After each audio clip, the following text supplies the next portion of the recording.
It's a good evening, Mick. Thanks for joining us. Appreciate No problem at all. Taking your own time out, especially in the evening when you've got a young one. So I appreciate that. Thanks for just joining us. Yeah. So surgery. So the idea is just mix yourself himself with his expertise and offering advice. We had a question actually submitted prior. I'm not going to put you on the spot, Bjorn, but you submitted a question along with your when you registered your interest there. There's just a bit of it. There we go. It's gone now. Is your phone nearby, Mick? Yeah, it is. Do you want me to get rid of it? See the background. Don't throw it away. Like just. Bjorn, you might just unmute yourself, mate, if you're comfortable asking your question. If you just hover over the middle, and you'll see a little microphone. There we go. How you doing, mate? Hey, how are we doing? You all right? Good, thank you. What would you? Bjorn, how are you? I'm good, mate. I'm all right. Doing all right. Not too bad in these circumstances, but I suppose it's giving people a chance to listen to things like this and do a bit of research and a bit of coach study and a bit of prepping for next year if we get to go ahead. So it's not a bad thing. Absolutely. I forgot what my question was. Do you need to remind you? Yeah, go on. If a player you coach wants to only play in one specific position, would you discourage that to try and develop that child elsewhere or go with it? So a bit of a varied answer, I guess. Did you have an age in mind, Bjorn, when you were asking the question? Yeah, so I'm under 12s going to 11 aside under 13s next year, so that's why I'm kind of sort of thinking about it. And give us an example, give us a bit of background so that it can be like a bit of help for your specific example rather than the sort of generic answer. So is this a player that's always played in the same position or has been rotated and now doesn't want to be, or what? Well, no, I've got one who's particularly will only go in one position. What is the position? And he always ends up going like left wing to striker. So if I put him central, he'll go left wing, but he's right footed. He's got no left foot. If I put him right wing, he drifts across. And I think this child's got a little bit of anxiety issues and stuff like that as well. So he does have a little bit of that in the background. And he did sort of have a bad injury at the start of one season on his ankle. So I tried to put him in defence. Obviously, it's not a comfortable position for him. He's an awesome finisher. Yeah. And I've worked on sessions specifically to try and make him more competitive and not scared of contact. And nothing's really worked, to be honest, with him. So where do you? Are you still in the position where you'd like to try him all over the place, or what, as myself as a coach? Yeah, because one thing that I would say that maybe by the time you're moving into 11 aside, obviously you want player rotation pretty much all the time if we can, but rather than that lad playing centre back, for example, you'd be looking maybe in the one or two positions around his preferred position. Yeah. So has he played as a left back? Has he played as a left forward, for example? Yeah, I've had him left back, as well. Not keen on that. He actually enjoyed it, but then he still wouldn't do the contact side of things. Yeah. But yeah, my question was more along the lines of like, I know there's obviously we've had conversations. I've been on these before where they say like, certain goalkeepers at under 15s weren't. They were strikers and they become goalkeepers like Allison or someone like that we talked about before. So there are, players like that becomes, you don't want to pigeonhole them into a specific position. I think there's no rule without exception, basically, is the answer. It's apologies if it sounds fluffy, but it's we would all agree that player rotation benefits the players as best as possible. Especially in those early years where you're in 5-a-side, under 7s, under 8s, trying to get them playing in all the positions. Like I say, you might streamline that a little bit more as you go down and get nearer 11-a-side, and certainly older as the older they get. But what I wouldn't want to do is ever affect a kid's enjoyment of the game by trying to play them somewhere else. Maybe if you come at it from a slightly different angle, give the player the opportunity to play in his preferred position, I don't know, maybe for a couple of weeks running, on the proviso that you say, listen, I know you love left midfield and you're going to get a couple of weeks playing left midfield, but afterwards, I just want to give you a go in another position so that we can give someone else an opportunity at left mid as well. That sort of thing. Maybe just try and sell it in a different way to him. Yeah. Yeah, no. because I did a little questionnaire to all my team for next year, who are all staying, thankfully, apart from one who has Saturday school. And I just asked them a few questions. What do they like in training? What do they like to do before matches on warm-up days? What's their preferred position? What's their preferred formation going into 11-a-side? Where would they like to, where would they like to play 11-a-side? And most of them come back with like just 2 positions. Yeah. They didn't come back saying, "Oh, I'll play anywhere." So, I mean, a few years ago, I'd have a few kids saying, "Oh, I don't care, I'll play anywhere." But as you get now to 9, 11-a-side, I think they start to get a feeling if they want to play in 1 or 2 positions. Yeah, and that'll normally be. You correct me if I'm wrong, but I bet no one put like right back and left mid. It would be like left mid or left forward, or left mid centre mid, or left mid left back. It would be. Yeah, like I mean, I had some say CDM, for example. I actually had one lad say right back, but we've been playing with 3 at the back at 9-a-side, and he's been playing right centre back. And I said to his mum, "Does he mean right back or does he mean right centre back?" And he meant maybe he's thinking in advance already. Maybe he's thinking, well, when we go to 11-a-side, maybe it'll be right back that suits me best or something. But I think just with the original question, the answer would be try not to discourage them from playing different positions, whilst also not ruining the enjoyment. And Elliot's put quite a good point on there as well, which is sometimes we focus an awful lot on what players can't do, what we think they need to do to improve. If he's already an awesome finisher, can he just be the best finisher in the league, for example? Because players can go a long way with one outstanding skill in the game. So plus 11, 12 years old. He's about 12 now. Yeah. So what would you do if, like, you've got someone who's got anxiety of getting tackled, so he'll be clean through on goal, but then as soon as he hears someone's running, he'll slow down and then he'll set the ball back for somebody else. I know there's obviously every kid's different depending on their personality, but like I said, I've done training sessions where I've got him cutting across defenders to get used to people behind him and stuff. Yeah. And that hasn't worked. I just wonder if there's anything else you thought I could maybe try. For me, that would go down as like a social thing. So I would, if you've recognised that and it's obvious that that's the case, I wouldn't focus on it with them at all. Because I haven't brought it up with him. I haven't said it's based on you, but I've planned a session to try and. Yeah. But the hope would be that at some point, they take a bit of contact, they take a bit of a hit, realise that it's not so bad, and that psychological strength on that begins to build. But until then, it's still such a young lad playing football. Is it really the worst thing in the world that they don't like that at this stage? Probably not. I think they'll still be okay getting there in the end. I mean, me as a coach, obviously I want him to improve. I just feel that's holding him back, and I know he's still young, and that might come when he's 16, 18. He might get, that side of the game, that aggression and more physicality. But I'm not really forcing it. But I just want him to become the player I think he can be. But until he gets that, I don't think he'll get there. I guess my advice, the way I'd sum it up, would be for now, I would just concentrate on his strengths, try and make them super strengths, and not worry too much about what he can't do at under 12. That would be the advice for me. Yeah, cool. Thanks, mate. No problem. Thanks, Bjorn, mate. Thanks for the question as well. There's a couple of other things as well, Mick. It's just come in, and Bjorn, sorry. On the chat, Liam says, can you change formation so he has to try it elsewhere? For instance, 3 up front with him starting left striker, and he can be confident with other players around him as well. And it says clips of Hazard and Messi using their arm once they've cut in front. Yeah. So there's all things you can try. You see players like Mane and Salah and all that. They're not physical. They don't get stuck in, but they get goal side, don't they? And become a. The other thing to do based on that, which is a great one, is just what team does he support? Who are his favourite players? If it's something that maybe their favourite player does, finding that sort of thing out. And just finding the odd little clip of them doing it, showing them that that's what they do as well. Yeah, he's a Liverpool fan, so you can do that with Mane and Salah and players like that.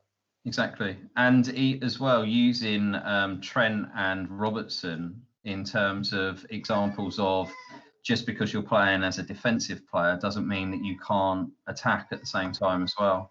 Get goals and assists, Yeah. So that could help. Thanks, mate. Cool, no problem. Cheers, Bjorn. Liam asked a question, Mick. I'll say the question and I'll ask Liam to unmute himself then. Says, how do we deal with the players that have just been released from development centres, etc. mentally? Some are coming back, having thought they made it, the others distraught and other feelings, etc. Liam, you just unmute yourself, mate, if you'd like to elaborate. Yeah, how you doing? You all right? You all right, Hi, mate? Liam, you okay? Yeah, good, cheers. Yeah, so I'm under-8s this season. I'm going up to under-9s, and it's the point where the kids have been in development centres, and now they haven't made the cut to the academy. Pre-academy. Yeah, Okay. exactly. Yeah, they're being dropped. Like my kid was one of them. He got dropped as a goalie. So he obviously dealt with it because I told him that I was there enough. I was lucky enough to sort of know what to do. So I explained to him that just take it as a stepping stone, that it's good training for you. Don't ever think. But then we've got some players that will be coming back having thought that they're the best thing ever since sliced bread, or not having come back because they still stayed with us, but coming back thinking that they've already made it to the Premier League basically. So they're now coming back. Suddenly, actually, it's not worked out how they thought. So just want to prepare how to deal with that mentality side of it, knowing that they're going to go from having confidence that's through the roof to suddenly, oh, what have I done, basically. And how many have you actually got? Because obviously each individual could potentially be slightly different in how they deal with it. So my whole grassroots team are pretty much at pre-academy development centre level. So same club or different clubs? So I've got a couple at Tottenham, I've got a couple at Wickham, I've got a couple at MK, and 1 or 2 at Luton as well. I've got basically a core of 8 players. Okay. We started with under 5s and just worked with them, and then lucky enough, most of them got picked up, to be fair. So have you had any contact with the coaches from the clubs? Yeah, so I speak to Tottenham and MK quite a lot anyway, because I know their scouts and some of their coaches. So I'm always chatting to them. And have you managed to, it might be worth going through the parents for it just to find out the reasons from the club's point of view. So like I'm sure there will have been some form of report done. Yeah. Because the more information you've got, the better. Some of them might surprise you. There might be someone there who you consider a great player, and they were at the Spurs of this world, and therefore you're thinking, wow, they can go forwards. And actually, they weren't even really enjoying it, and we didn't even really know that they weren't enjoying it. And it came as a relief to that one. Obviously, I don't know your kids, so that's just a hypothetical one. Yeah. But gathering as much information as possible, because if they're all of them almost all in the same situation, they'll all be dealing with it ever so slightly differently. There'll be some that were buzzing about the idea of being there. They've been released. They were devastated, and the next day they've forgotten it's ever happened. There'll be some that have, they've taken it really hard, and you need to nurture them in a particular way. The sort of blanket answer is, when you get back, making sure that every single one of them has a really enjoyable session, a really inclusive session with all of them, and that they're just having fun back with you. That's the sort of like blanket answer. But if you needed to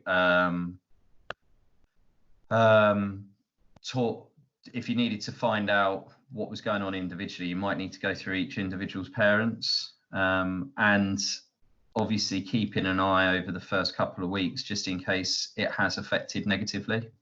Yeah. That will make sense? Yeah, it does. Yeah. I pretty much know which ones it's going to affect which way anyway. Like I said, I've been 3-4 years now anyway. So it's just, And to be honest, I think the ones that are going to hit the most are the ones that had already thought they made it. The ones that were just enjoying it for what it was, I think they'll be pretty much all right anyway. Yeah. The thing is, it's like academy systems, there's releases at different age groups. So you can be released, sometimes you'll get in 2 years or 3 years or whatever throughout it. So the release can hit you harder at different points. Only from my own experience, the not quite making the under-9 squads, 8-year-olds tend to sort of deal with it quite well, because most of them didn't necessarily understand the magnitude of it anyway. They were turning up and just playing football. And so sorry, I got could of course be wrong. Hello, how are you? Cool pajamas, I like them. Mate, go downstairs with your mum. I'll be down in a minute. Sorry, he's trying to get me to throw his Power Rangers for him. That's all right. Don't worry. Don't worry. Yeah, deal with them all as individuals. Try not to take for granted what you think they might be like, because some of them might surprise you. Yeah. And that might be, well, I think they're going to take it badly, and actually, you know what, they're just fine. Equally, they'll be all right, but deep down somewhere they weren't enjoying it, or they've taken the release harder than you thought they would. Yeah. And just make sure that the environment you create and the sessions that you put on in those initial weeks, especially, I mean, we're all going to need to do that anyway, aren't we? Because we won't have seen kids for a long time, and so there'll be an element of re-engagement sessions that need to be put on. So emphasis on fun and emphasis on social corner, that sort of thing, because some of the kids might not have seen each other for, like, well, we don't know specifically when this will end, but they might not have seen each other for like 3-4 months. Yeah, I know. I've already got a couple of players that have dropped out of the online sessions because they're not confident enough for everyone else to watch them. Yeah, so I'm gonna have to do some stuff to get their confidence up. That's going to be a situation and a world that we're all involved in, really, because you don't quite know how this will affect any of them in terms of just the non-contact time that we've had. But in terms of the release, you never know. This element of not playing football might have actually helped that anyway. Yeah. But yeah, just keep an eye. Make sure that you're not taking anything for granted, and keep them as engaged as possible in your sessions. All right, cool. Cheers. No problem.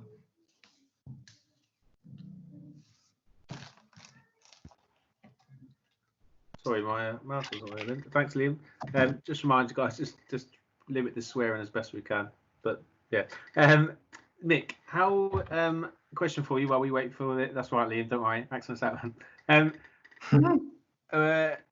Yeah, what would you use lockdown, Mick? Because you just said there as an opportunity to develop plans and sessions for next season. And if a coach hasn't maybe done that before, because they probably may not have had the time, and they might find that they have time now, how would they go about planning, or how would you go about planning?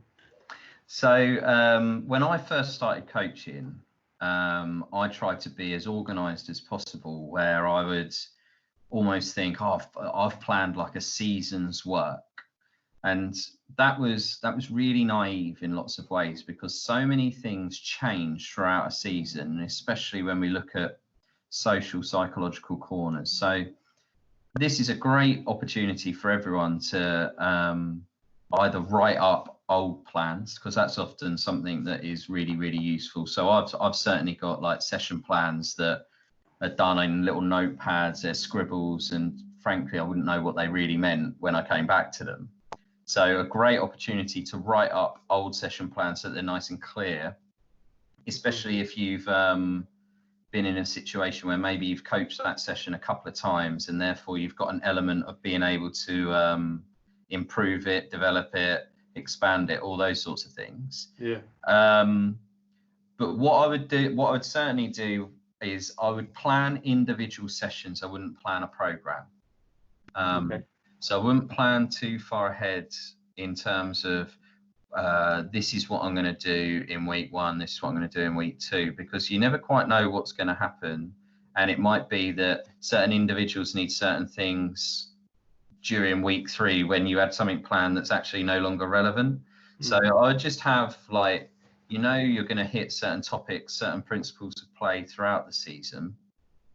I just hone in and develop the ones you've already done, improve them as best you can, and write them up clearly. And then plan individual topics that you can use as and when. I talk on the courses about having framework sessions anyway. So like a way that a pitch is set out could actually be, so that, for example, you've just got a pitch in thirds. There's probably 4, 5, 6 different topics, sessions that you can get out of that. It doesn't necessarily have to just be playing through the thirds. And anything that you do, you can obviously do in possession, out possession, defending, attacking. You can do a bit of transition as well. I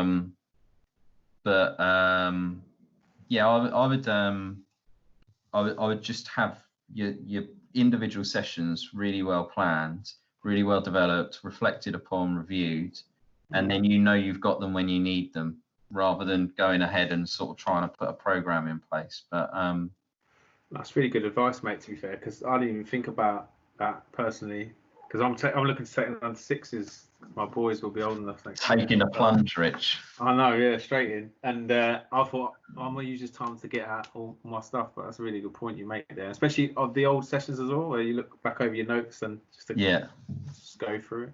Elliot says, would you say the most important thing when they return is giving them the game?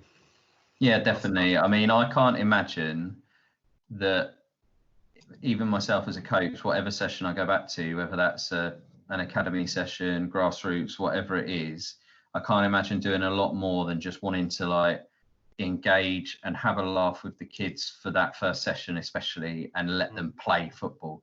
They'll have all been missing it. It doesn't matter how much stuff they've done in the garden, all the coaches doing brilliant work to keep kids engaged. It's not going to be the same as getting a little 5v5, 6v6, whatever it is going. So I know that would be my motivation when we get back, is to just make sure that you get that sort of buzz back in the session, and get the kids enjoying it for sure. It's like what you said it a moment ago to Liam, and I remember Anna Colley said it weeks ago. It feels like it could work the other way, and people will really appreciate football even more and focus on just playing, and the result maybe not being important as much as it was. Yeah, definitely. Who knows? Yeah. Richard Earl has asked Mick. He said, "Hi Mick, I started running Zoom sessions with my under-8s. What else can I do apart from ball mastery practice for them when they return?" Where's Rich? Put him on. Put him on. Rich, unmute yourself, mate.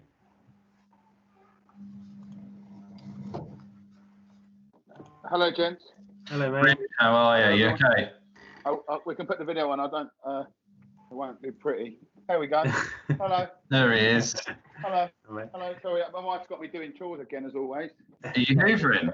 Are you hoovering this? I'm putting handles on all the windows. Sorry, I'm in Frankfurt at the moment. Cue the Man United. So we've just done a Zoom session on Saturday. Yeah. It's very much ball mastery. Yeah. A little practice plan I put together, but it gets very samey. You can do 100 step overs and all the rest of it. But I've got 3 new players so join the group as we go into 7v7. So just ideas really. What could I do extra to sort of take the mundaneness out of training? How long did you do the Zoom call for? We did it for an hour. Right. And Mick, I know you're aware of the thing that I've created for my team. Yeah. But I've got one of them doing a 7v7 formation for me at the start of the practice. Yeah. And another one setting challenges for the other boys for each week. Good, like that. That makes sense. So, yeah. So I look very great, did Are you worried, are you? Oh, look at the hair, look at that. Wow. Sorry, I know this has been recorded. Paint on the top. You've been painting the ceiling. I know, look, I can't get to a barber. One thing you mentioned there that you're already doing, which is good, which is involving the kids. So I would throw it out to them as much as possible, because what I've seen so many coaches now and so many clubs all trying to engage and interact. The company I work for, we've done it as well. Everyone's trying to do it. The most important thing is that you've got to try and engage with what they actually want. So you can do hours upon hours of what we think they want.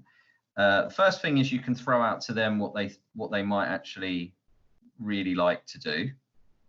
But what I would probably do is structure it so that the ball mastery element, maybe each of them has to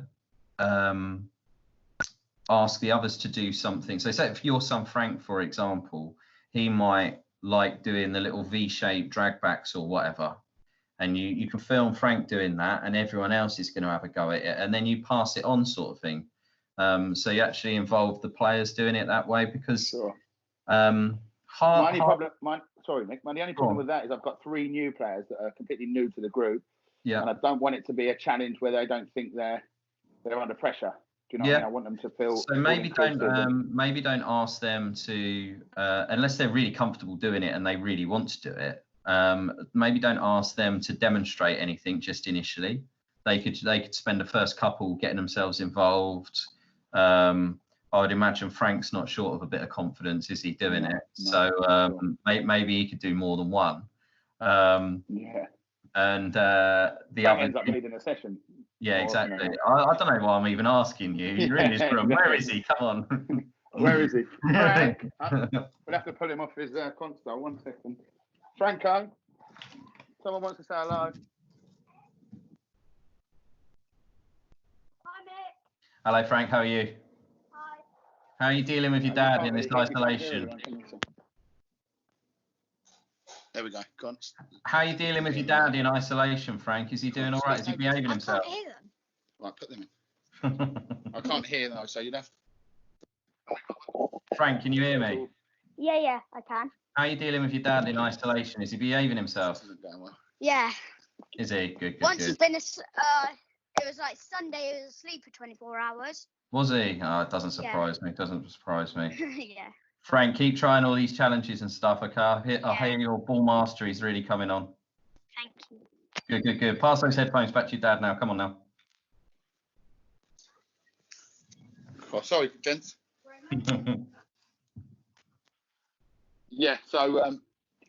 So I get that. So just put some emphasis on them, really. The other one is instead of necessarily doing it live, is to do a little garden challenge or something like that, which they can then all film themselves and send back.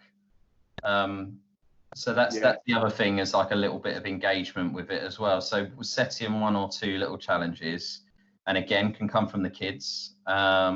So they've said, as Frank says, I'm going to do a crossbar challenge, left foot from as whatever it is, and you film that, send it on to everyone. They all try it and they all do the same thing as well. So you do it around that way. Yeah, well, to be honest, that's how we started. We started with just a WhatsApp group of challenges. Yeah. But I think one of the parents suggested maybe getting the boys together for a session, which went really well. But I don't want it to be 6 weeks now of just all mastery drills where they lose interest, if you know what I mean. Yeah. No, and I think that's the worry with all of it. We did a bake-off challenge in our challenge this week, just to keep it different. Yeah, and it's like, ultimately it is about engagement, isn't it? It's about trying to make sure that they still know who you are, remember, have a bit of fun, come back, enjoy, all that sort of stuff. So just don't do too much. Whip it round, change the format every now and then. The ball mastery thing, there's so much on YouTube and stuff. If you do need like different techniques to do, there is an awful lot that you can find on YouTube. There's different apps, there's all sorts that you can find in terms of little games to do and stuff. So in terms of not doing the same thing all the time, then you can't. There's plenty of resource to find different things as well. Yeah, absolutely. No, that's cool. Okay, thank you. Cool. No worries. Awesome. Cheers, mate. Mick, you missed off that chat from Elliot there. I've missed what? Sorry. Elliot says then they can have more takes like Mick.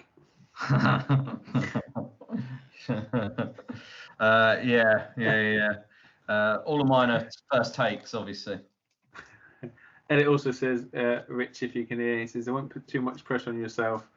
I've seen your booklet and it's awesome. So well done there. That's the thing. As an overall thing to the coaches at the moment, I think there's a will and a want to do as much as possible with your players. Remember that there's also an element of let them have some downtime, let them have a break from football if that's what they want or need.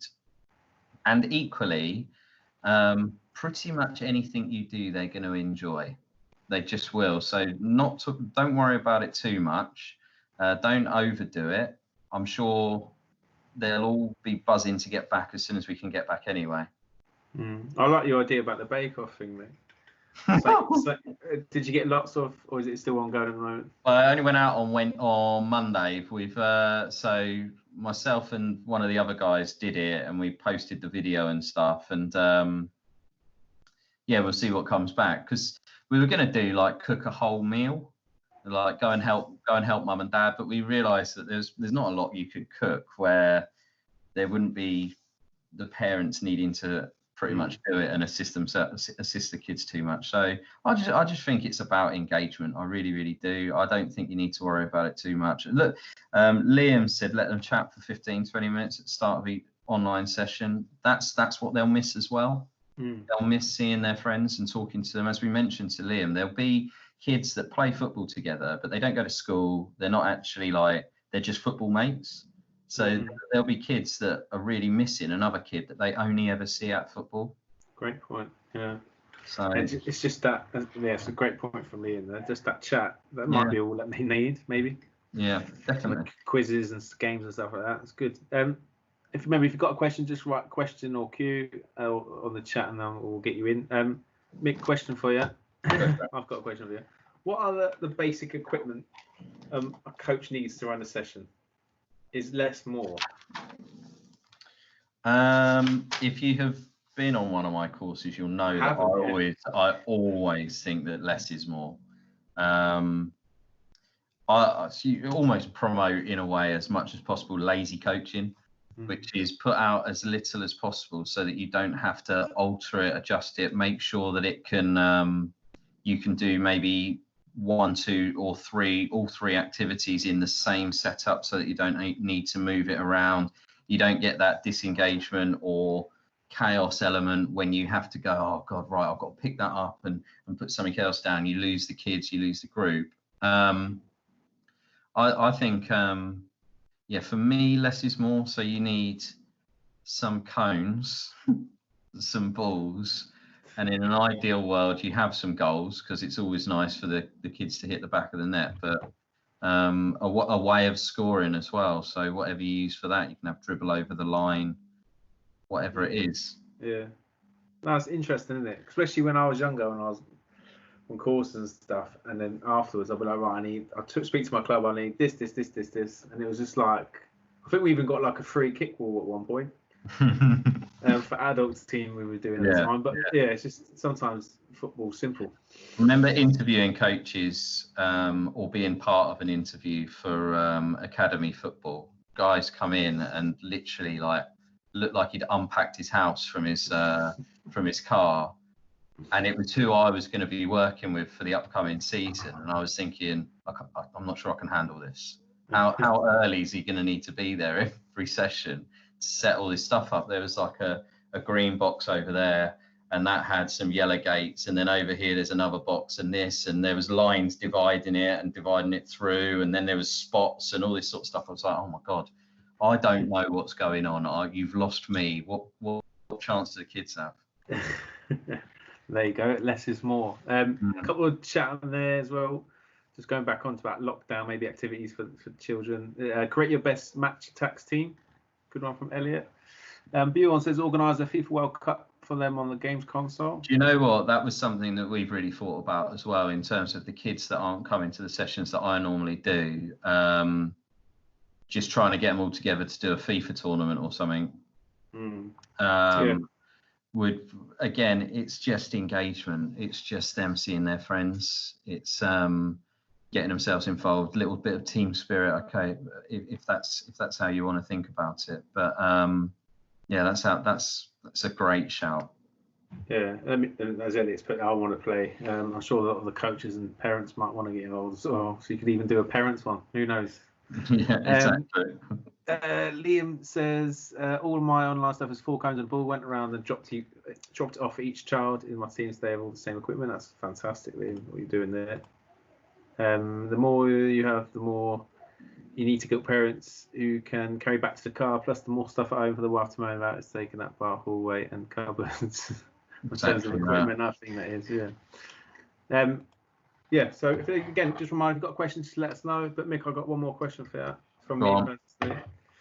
Your ideal world, and I think Eastie, he did a CBD on Saturday about managing difference, and one of the points came up around facilities and the courses. When you deliver courses, it's all like ideal world. So you can go 15 minutes before your training session starts. You can set it up. You can have an arrival activity. You've got as much room as you want. All the equipment.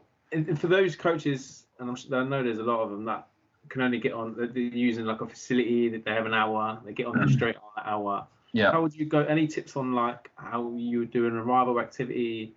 Because I know you're big on that anyway, and spoke to you previously. How would you go about doing that if you've only got that hour and you can only get on there at the same time as you the players? I think you as a coach need to be there slightly early, so that if you're, say, waiting at the gate at the fence, you're already there. Because the worst thing is when you arrive as they're allowed on. If you arrive as they're allowed onto it, they will just run onto the pitch as soon as they get that green light, whatever that is, however the arrangement is. I've seen at certain, when I go out and doing situs, you often see it, because if you've got anything after like the 6 o'clock start, you'll probably be in this situation. So if you're there and you're the first one at the gate, then you can control what they do as they get in there. So your arrival activity, you could have had whatever it is written on your whiteboard, and you could have placed that just by the gate or just inside, whatever. And if you, as soon as you get them into the routine of knowing that this is what you do, then when they get there, they just know to look at the whiteboard or whatever it is. Or it might be that you pass responsibility around the group for each of the players, so that they can then explain what's going on. They're like in charge of explaining it that week or whatever. So all you need to do then is just outside explain to one of them, or maybe two of them if you did it in pairs, what's gonna be happening. Yeah. And then every other kid that comes through, those two explain it, and they get it going. So probably if you are in that situation, individual pairs stuff is slightly better than trying to get them involved in a game straight away, because you're still going to need to set up a pitch, get teams organised or whatever. Even if you allow them to organise it, it'll still take a little bit of time. So maybe if you are in that situation, just 5 minutes at the start could be something like ball mastery, like we've spoken about before. Could be some kind of little 1v1 tournament. Pete Sturgis does the stadium game. Have you seen that? Which is great, where you have to just dribble you have to get your ball from into your home stadium, which it is. So like just dribble over into the other half, and it might be that one of them's in control of a time of some description. So when you say time's up, whoever's in their home stadium gets a point. Those sorts of things. You're looking for 5 minutes really at max, aren't you? 5, maybe 10, I guess. Just whilst there's that element of chaos with the other lot coming off and your lot going on. So yeah, those sorts of things would be how I would deal with that. So a lot of player ownership, I suppose, is what you're saying. That it's getting people. Yeah, and the more you get them used to that, the more they'll come to expect it as well. So they'll just know that this is the situation. When we turn up, there's another team on before us, there's another group on before us. So there's not a lot that we can do beforehand, especially if there's no real space around the Astro or whatever. You can't even like set them up in something on the outside. So yeah, it's just trying to be as slick as possible when you get them in there, so as little time wasted as possible, because you're going to do the opposite on the other end, aren't you? Which is you'll need to be off at 8, won't you? So that's a great point actually. So like in terms of like reviewing the session, if you do that with the kids, I suppose when you do that, is it best to maximise your time on the pitch and then maybe do that outside after once you finish that in that facility? I do that a couple of times. So I've got sessions where I know that we need to be off the pitch really, really promptly, to the point where if you're a minute over, people complain and things like that. So I tend to do a review after the main bit of the session's finished, before the game. Okay.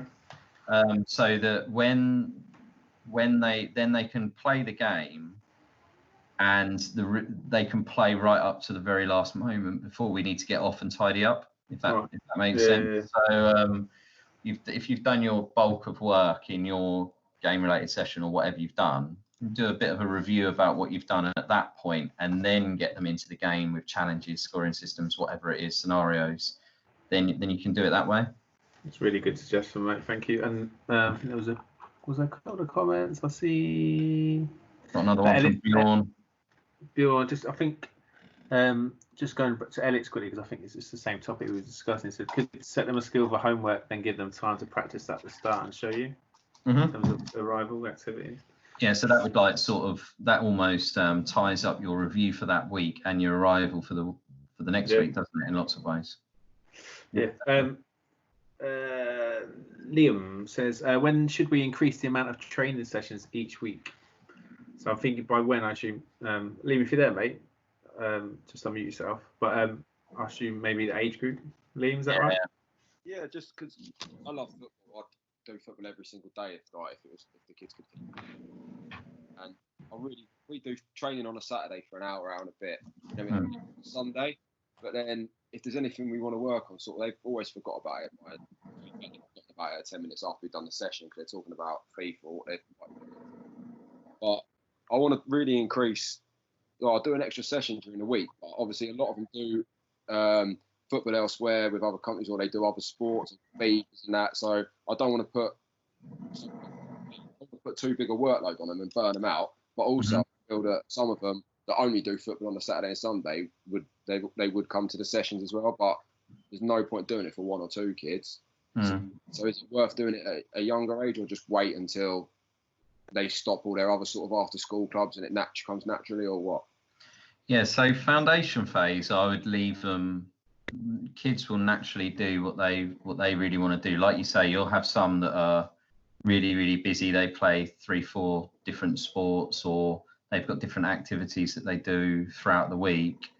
I'm always conscious, like you asked a question, your previous question. So am I guessing you're going into under 9s this season? Yeah, so I'm the development officer at my club, so I oversee all the age groups. But my actual one I coach on a Sunday for the games is an under 8, so we're going into under 9s. Yeah. Yeah. So I'd be probably reluctant at this stage to get a midweek session in for under 9s. Do a little bit of background reading on this. It was actually released this week that for this exact reason, so there's no overload and so that kids get lots and lots of variety when they're young. Bayern Munich have actually got rid of their under 9s and under 10s. They don't have academy under 9s, under 10s anymore. I think they're phasing it, so I think it might be that it phases out this season, but by the start of the following season, they don't even have it. So I would never want to take away from kids being kids is the answer. So some of them will they look forward to playing on Saturday morning with you, Sunday morning, but then, football's not the be all and end all to them. So they're happy to play something else in the week. Parents might be big on taking their academic stuff really seriously or anything like that. So yeah, I'd let kids be kids at that point if it were up to me. So when would you bring it in? I wouldn't do it in foundation phase at all. So it would be after some clubs go up to under 11, some clubs go up to under 12 foundation phase. So I wouldn't do it until then. All right, cool. Cheers. No problem. Cool, thanks, Liam, mate. Good question. Asif says, with all these ideas, I think it's important to make it feel like work. Let the kids play and grow up as kids. Look at buying under 9s and 10s. So exactly what you said, Mick, there. Going now on to Bjorn's question. It says, do you think grassroots clubs should stream? Some say stronger players will help get the weaker players up to their level. I feel having kids at the same level allows you to coach them specific to their ability. As I've gone up the ages, kids start to notice the weaker players and get to a stage don't pass to them. Experience at under 11s and definitely under 12s. Streaming, Mick. I think that's a massive can of worms, isn't it, really? Difficult as well, because when clubs stream, if you think now 4-corner model, clubs and coaches tend to just stream on tactical. So if we've got 20 players, we need 4 5-a-side teams. The 5 best players, they go into the top team, and that's that. And that doesn't always give you the best blend of players, the best blend as a unit, as a team, because we're sort of ignoring the ones that might be excellent communicators, excellent leaders, the ones that have the most responsibility the ones that are going to respond really well when they're losing, or all those sorts of things. So it's a bit of a fluffy answer, I guess, which is I would know what the right thing to do was with a group in front of me, depending on those players. Is probably my answer to it. Apologies, that's not clear and definitive, but it'll be really right to do it sometimes, and it won't be the right thing to do in other situations. You want to I think you're there, Bjorn, aren't you? Yeah. What's your thoughts? Yeah, it's an interesting one. I mean, obviously Ascot, where I'm at, has got so many teams, and obviously we have an elite section on a Sunday, which is called the SYL, which we try and push as you know, the top players as such. Mean you into that role as the head of the SYL for under 10s to under 16s. I've only been doing it this season. You know, my target they've given me is to try and get all the teams into the elite league from all ages, which is going to be quite hard, especially from under 12s upwards. But the thing about that is that's out there from the start. Every parent and every child and every coach understands it, so that's okay. So from the most part, there's a task at the end of a level 1 that says, how do you deal with these sorts of situations? The answer is, if you continue to do what you've said you're going to do in August, right through to the end of the season, then I think the expectations are all there. So that's I would understand that, because there's probably a group of players there that are ever so slightly too good for grassroots, and possibly not quite good enough to be signed full-time at an academy, or some are working towards that. And so what you've done is create a nice little competitive environment for them to develop, which will be really good. That won't be the right environment for every player. That's why I say it's a bit of a can of worms. No, it's interesting, because I mean, you get kids now, and obviously I'm under 12s going to under 13s, and at Christmas we had to do a streaming because we were struggling. We were in Premier Elite under 12s. We played 9 games, lost 9 games, because I said at the start of the season we need to stream. There's 3 or 4 boys that aren't developing at this level because they're physically not able to. Because in the Surrey Youth League, you play in a lot of teams, and they do have skill levels, but they are so physical as well. If kids don't have that slight physicality and can't deal with that intenseness, they just struggle. And then in matches they freeze. In training it's fine because they're playing with their mates, but in matches it's completely different. So we lost 9 out of 9, and then we streamed at Christmas, created a second team, put them into the Surrey Primary League, which isn't as intense, isn't as physical.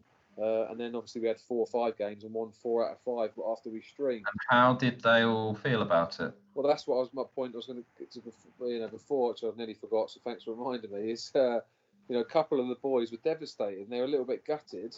And we kind of had to speak to them about it individually and let them know the reasons why we've done it. And it's like, how have they got on in the second team? So in the second team they've done fine. They've been scoring goals. Enjoying it. Yeah, enjoying it, but in their heads they want to play for the top team. They do see it as, I want to be in the top team, I want to be in that team. But I guess as long as it's framed that it's almost like going, and we think at this stage this is the best thing for your development. But that's what it was. Constantly under review. Yeah, is what I said to the parents. I said, listen, this is going to help him in a year or 2 years' time. You're going to probably, I hope, thank me and think, well, that was the best thing you've done, because now he's got his confidence. He's got his confidence back. He's scoring loads of goals. And he's getting more time on the ball, whereas before he wasn't getting the ball, etc., etc. So I know it's hard because they're so used to being in the top team and they want to be there because some of their mates are still there. But ultimately, we did it not for me to be selfish to win games, but because I think it's better for their development. So, sounds like the rationale behind it was all good. So I'm just interested in your views.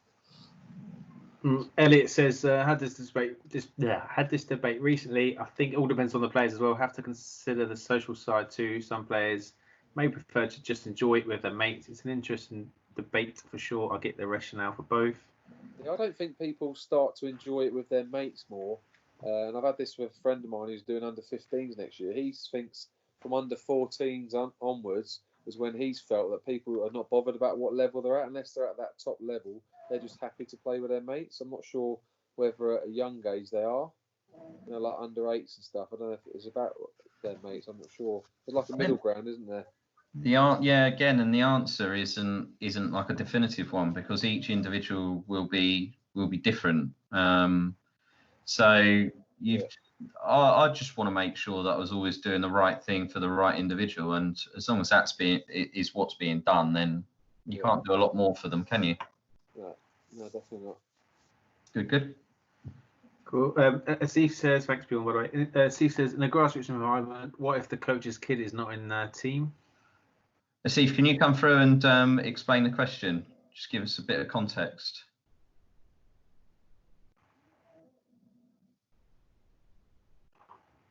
Hello? Hello, Steve. Can you hear me? Yeah. How you doing, mate? No, just about the streaming thing. Sorry, out for a jog. Sorry, Steve. How are you typing his questions whilst jogging? Just slowing down a bit. It's just because one of the discussions I've had a few times with coaches, and it's one of those things where, say you've got three dads and mums doing an age group, and now say all of their kids are deemed, to go into the top team. How do they manage that? I can see it working where you've got paid coaches who literally are just taking that team, but in a grassroots environment, I think it'll be a bit difficult to manage. Are you saying, assuming now that the coach is coaching, say, for example, the top team in that age group, but their son or daughter isn't actually good enough to play in that team? That's the scenario we're looking at, yeah? Yeah. That's a really difficult one. I don't think I've ever come across it. If I try to put myself in the position, I've only got a 2-year-old, so she's not quite playing just yet, but if I put myself in the position, I'd probably be doing it for my child, and so would want to coach my child's team unless that wasn't what she wanted. So I don't know. I think that's the point I'm trying to sort of make is, say you had all the coaches and their children were all in the same team.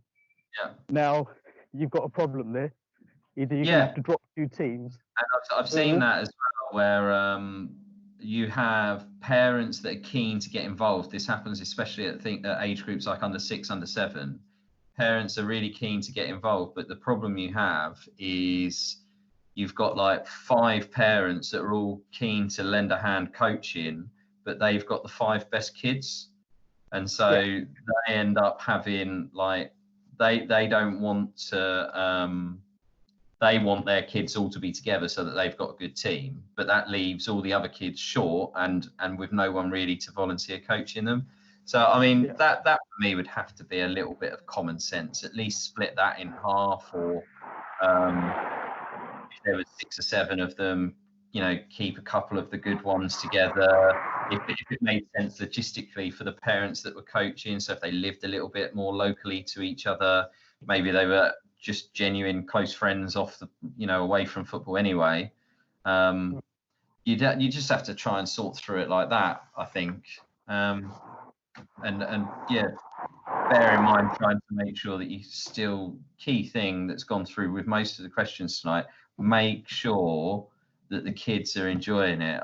You'd hate to put kids in a team at that sort of age as well, where we as adults have made this decision because you're either one of the best players or we don't think you're that strong or whatever, and that destroys them wanting to play football any longer. And I think that you've just hit another point as well on the streaming is, with all the respect in the world, are we best placed to say that 8-year-old is an elite, or that 9-year-old?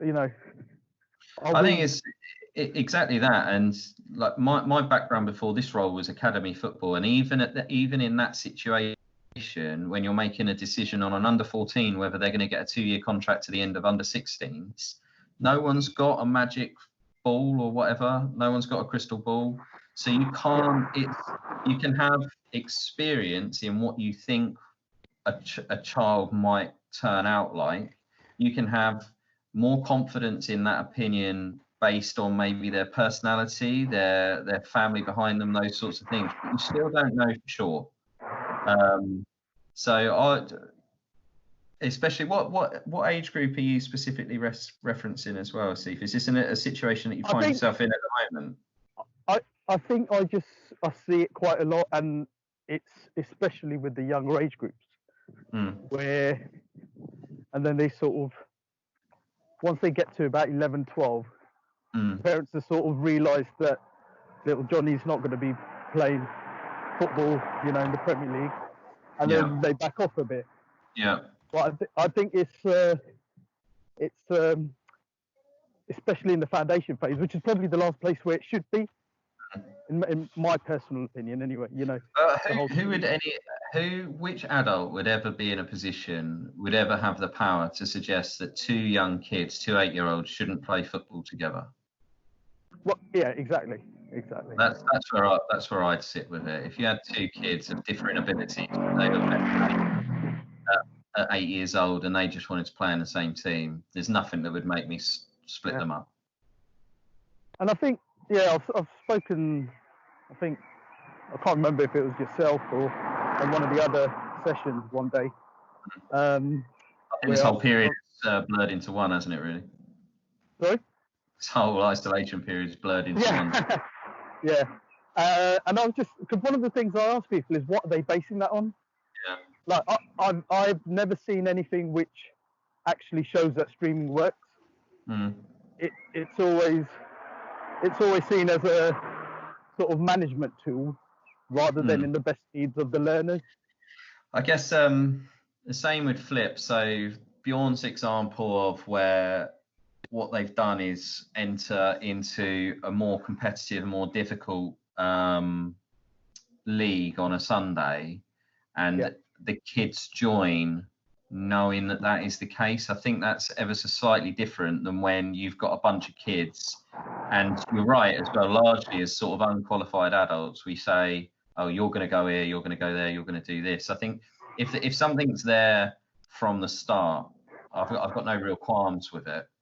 It's when adults, coaches, volunteers feel the need to step in, especially if it upsets the child. But hopefully that's given you a bit more of an idea of it. Yeah, cool. Cheers, mate.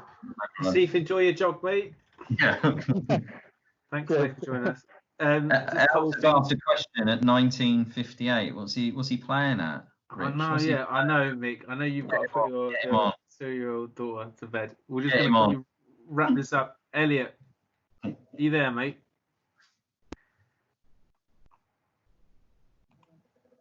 Pressure.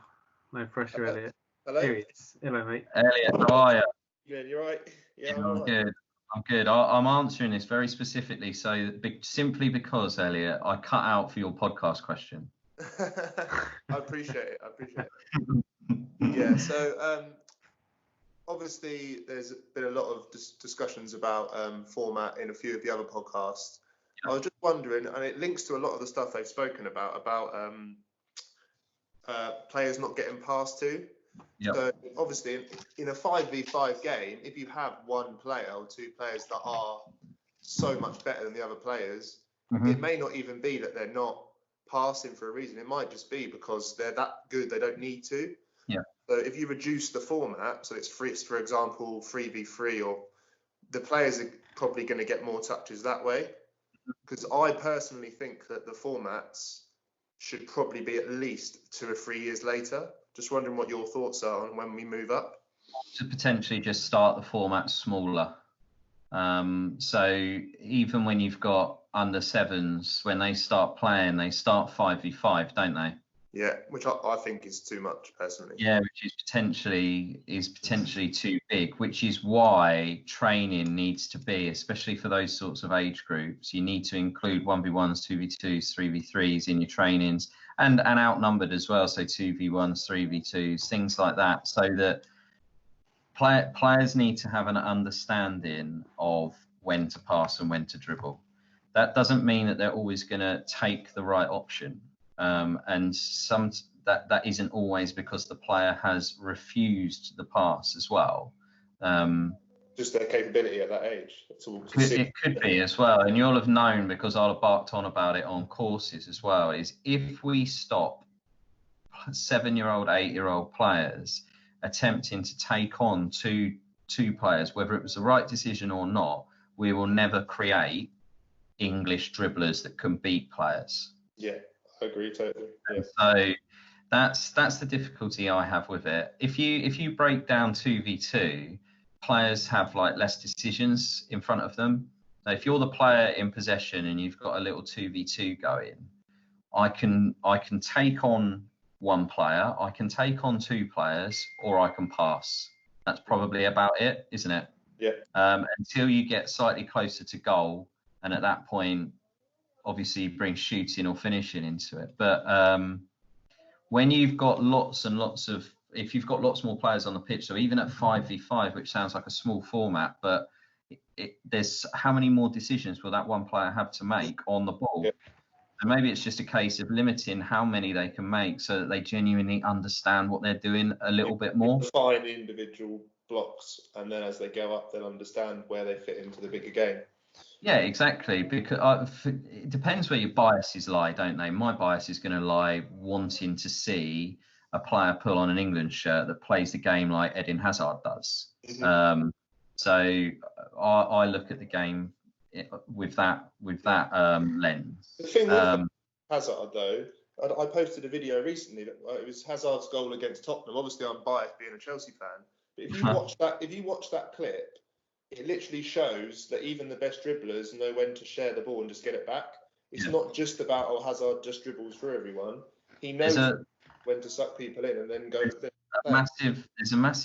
It's one of the most common things that comes up on a course. Why I've suggested to Rich, the CPD that I do in a few weeks, I'm going to do it on when to pass and when to dribble, because it seems to be such a divisive topic with coaches wanting players to recognise when to do it. I did a video on Twitter this week with, it would be the opposite end of that scale, which was about Pirlo.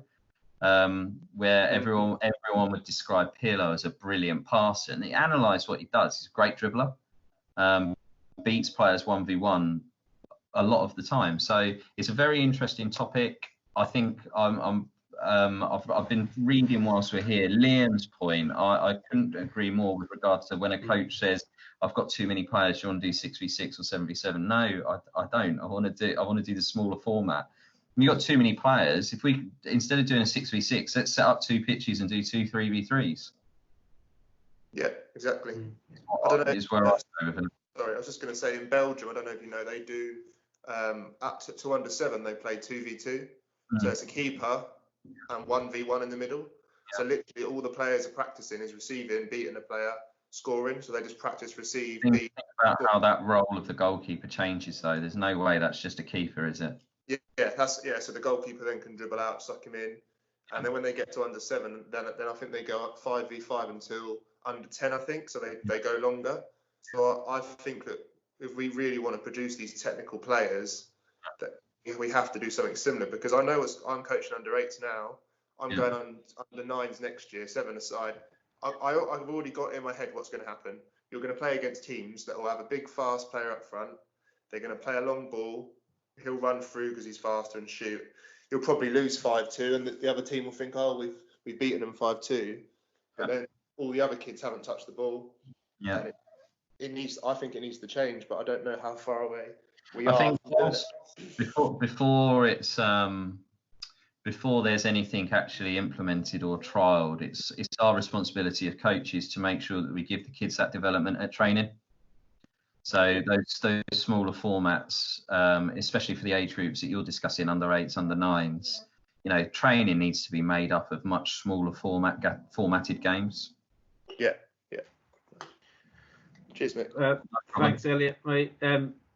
So Liam just says as well, I'm trying to implement 3v3 at the moment. So he's speaking to us at the moment about that, and I know Asif is inquiring about it as well, and he also says maximum of 5v5.